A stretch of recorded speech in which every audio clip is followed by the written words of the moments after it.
Today we're going to take you to Madagascar, and at the end of the video I'll give you some advice on perhaps the best way to plan such a trip and to do things maybe a little bit differently than the way we did it, which would optimize your time in Madagascar and the full enjoyment of seeing this beautiful, beautiful country.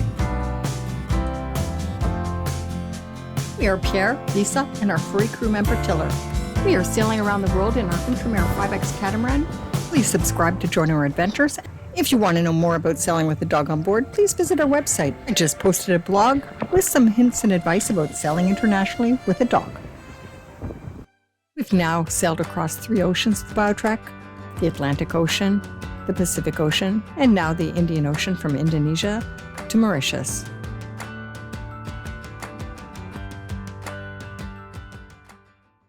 Welcome to BioTrek Sailing, and I'm going to show you a little bit about a vacation that I took with my sister. So in our last episode we were in Mauritius, and my sister had to return to the US, and we decided we'd take a short trip, 3-night trip to Madagascar. We wish we stayed at least a day longer, but we didn't have a lot of time, and it's really quite a short flight from Mauritius to Madagascar. So we arranged a tour. We were picked up at the airport. We had a tour guide and a driver, and they took us to Andasibe Park. So that was the first day. We drove quite a long way. Actually, it was only 140 kilometers, but it was a long ride, and it took 5 hours. We expected it to be 4 hours, but it's just before elections, and they are doing a lot of road repair before the elections. And so I'm going to be showing you about the Andasibe Park, and then we stopped at another park on the way back. It may seem a bit strange to go on vacation when we're sailing. Some people might think we're on vacation all the time, but sailing the boat, taking care of the boat, it's almost a full-time job. And so going on vacation and staying in a hotel is quite a treat, and we really enjoyed our stay in Madagascar. It's a very short flight from Mauritius to Madagascar, just a 1.5-hour flight. And the views of Mauritius as we left in the early afternoon were absolutely stunning. We arrived in Antananarivo, or Tana as the locals call it. In the views from the airplane, I was surprised at how many houses we saw that all looked like they were cement houses, and we were to learn that this is really much of Madagascar. Most of the houses are made with mud bricks. We were met at the airport by driver Mario and our tour guide Rija, and we departed right away for Andasibe Park, which is about 140 kilometers from Tana, but it took us 5 hours because the roads were not in very good condition. There was the election coming in about 2 weeks, and all the roads were under repair. I want to get a picture of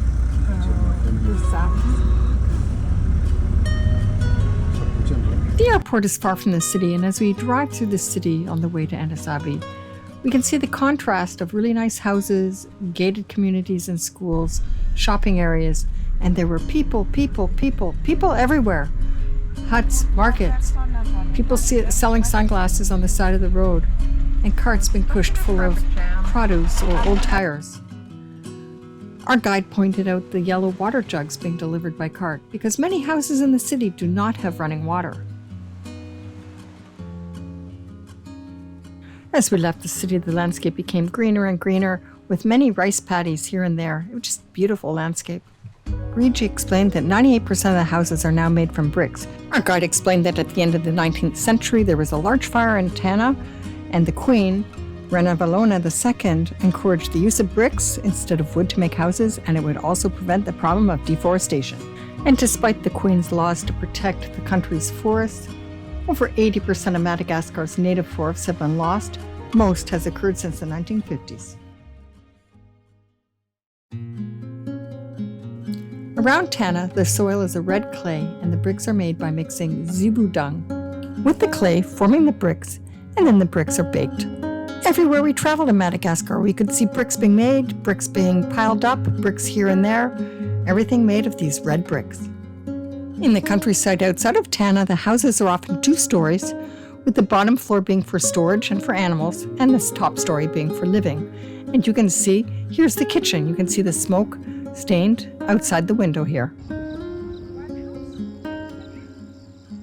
We stopped for snacks, and the drive was really long. We arrived after dark. We had a nice dinner, and then the next morning we awakened to the sound of birds outside our cabin. We would highly recommend the Mentadilla Lodge. It was clean, comfortable, and the restaurant was really good with a nice breakfast and a great dinner menu. Our guide was waiting for us at breakfast, so we would be ready to go right away to visit the park early in the morning. Can you just introduce yourself? Reza, the guide from Madagascar. Andasibe Park is a national park, and it is a very short drive from the hotel where we stayed. We had a separate guide in the park, so we were two women with two women guides. We felt really lucky when we saw from time to time other groups of 10 and 20 people going by. This is a fish farm. Andasibe Park is famous for its lemurs, and there are 4 species of lemurs in the park. We saw these bamboo lemurs almost as soon as we entered the park, and then shortly after we saw some brown lemurs. But what most people want to see are the Indri lemur, which has a particular cry, very loud, which they do about once an hour, and they're the largest lemurs in Madagascar. As we walked further in the park, we saw some other interesting birds and animals, and we started to hear the cry of the Indri lemur. It's a paradise flycatcher.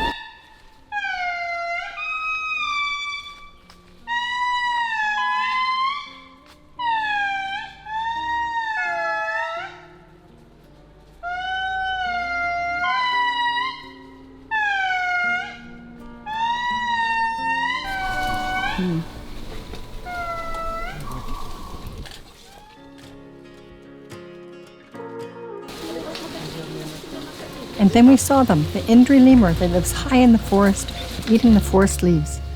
It's a monogamous lemur. It cannot survive in captivity and really can only be seen in Madagascar. They were with a large family group when we saw them.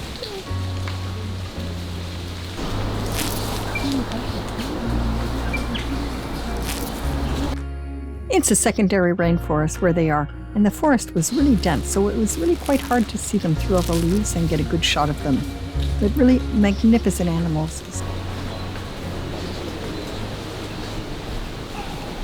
The Andasibe Park guides are in constant communication with each other so that they know where the best places are to see the lemurs.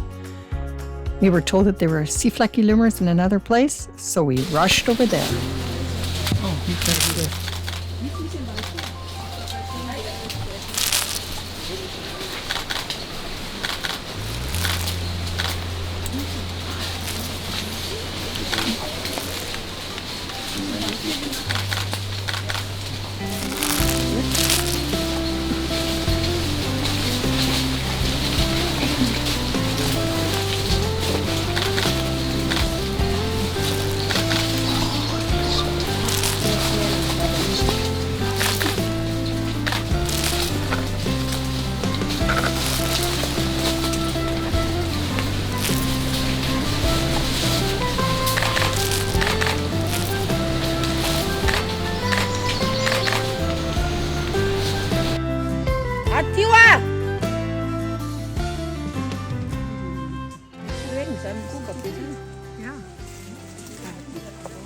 This species is the diadem sifaka, or dancing lemur, and Indridae family too. But one family keep a big territory, around 30 to 40 hectares for each family, and 2 to 10 individuals.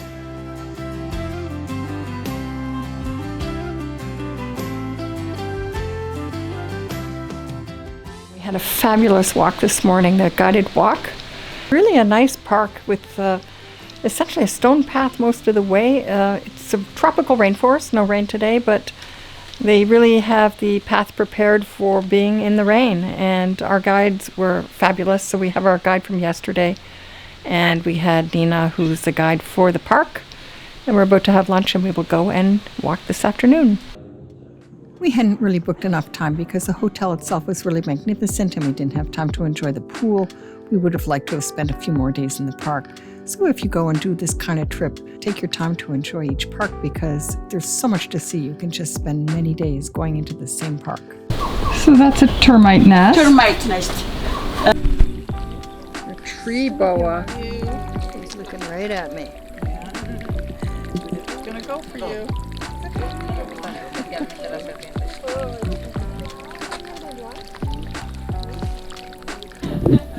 The last place we visited on the drive on the way home was Park Vieras, which is essentially a park where they have chameleons and lizards, and they're in a natural environment, but it is caged so that they are easy to see. And we were able to take some slow-mo pictures of them eating crickets.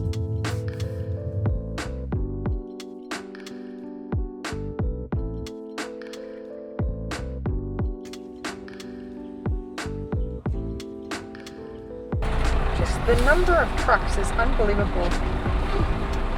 Here we are stuck in another traffic jam. Our trip back to Tana was long and slow due to numerous traffic jams and road construction. It gave us a glimpse of some of the country life and some of the life in the small towns that we went through, as most of the trip was during the day. And it was time to return. Krista went to the United States, I returned to Mauritius, and the trip was far too short. We just loved Madagascar.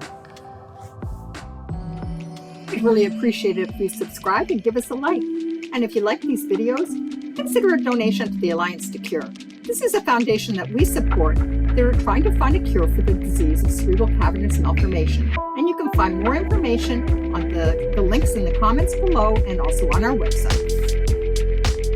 In the next video, we'll sail from Mauritius to South Africa.